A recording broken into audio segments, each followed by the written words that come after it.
اعوذ باللہ من الشیطان الرجیم بسم اللہ الرحمن الرحیم صلو علی الحبیب والصلاة والسلام علیک یا سیدی یا رسول اللہ وعلی آلک و اصحابک یا سیدی یا حبیب اللہ۔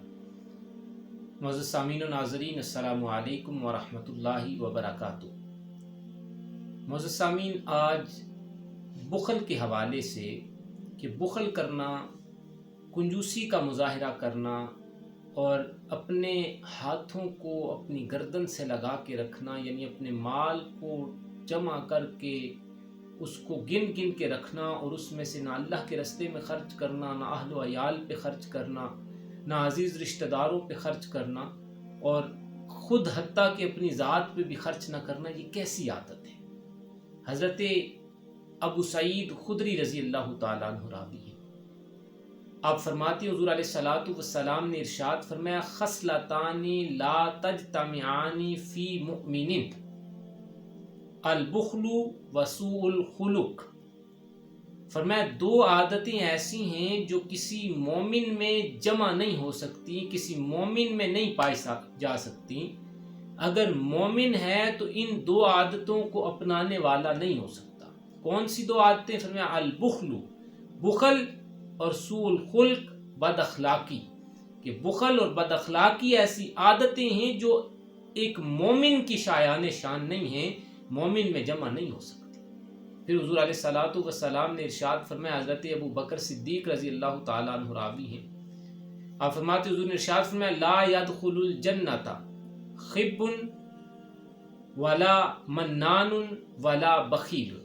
فرمایا جنت میں داخل نہیں ہوگا مکار آدمی، وہ شخص جو چال بازیاں کرتا ہے، وہ شخص جو لوگوں کو اپنے جال میں پھنسانے کی کوشش کرتا ہے، جو لوگوں کو طرح طرح کی مصیبتوں میں مبتلا کرنے کے لیے تدبیریں کرتا ہے، وہ جنت میں داخل نہیں ہوگا۔ پھر فرمایا منان، وہ شخص کہ جو بار بار احسان جتلاتا ہے، کسی سے نیکی کرتا ہے تو اتنی بار اسے گنواتا ہے کہ اگلے بندے کے لیے مشکل پیدا ہو جاتی ہے، اور وہ احسان جتلاتے ہوئے نہیں تھکتا ہے، بات بات پہ احسان جتلانا شروع کر دیتا ہے۔ اور پھر فرمایا بخیل، وہ شخص جو کنجوسی کا مظاہرہ کرتا ہے، جو بخل کا مظاہرہ کرتا ہے، وہ جنت میں داخل نہیں ہوگا۔ پھر حضرت ابو ہریرہ رضی اللہ تعالیٰ عنہ راوی ہے، آپ فرماتے ہیں حضور نبی کریم صلی اللہ علیہ وسلم نے ارشاد فرمایا، المؤمن غر کریم۔ فرمایا مومن جو ہوتا ہے وہ شریف ہوتا ہے، کرم کرنے والا ہوتا ہے، سخی ہوتا ہے، کریم ہوتا ہے۔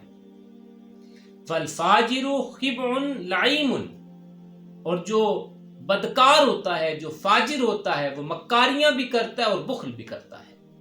تو احباب ذی وقار، ان احادیث مبارکہ سے ہمیں جو بات سمجھ آتی ہے وہ یہ ہے کہ اگر کوئی شخص مسلمان اور مومن ہے تو اس میں یہ صفات نہیں پائی جانی چاہیے کہ وہ بخل اور بد اخلاقی اور مکاری کا مظاہرہ کرے۔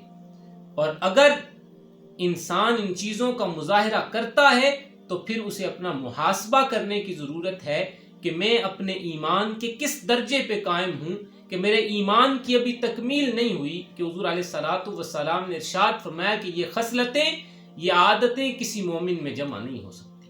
اللہ کی بارگاہ میں دعا ہے اللہ ہمیں مکاریوں سے، بد اخلاقیوں سے اور بخل جیسی لعنتوں سے محفوظ فرمائے، اور ہمیں اپنے ان بندوں میں شمار فرمائے جو بندے اللہ کو پسند ہیں، جو بندے اللہ کے رسول کو پسند ہیں۔ السلام علیکم ورحمۃ اللہ وبرکاتہ۔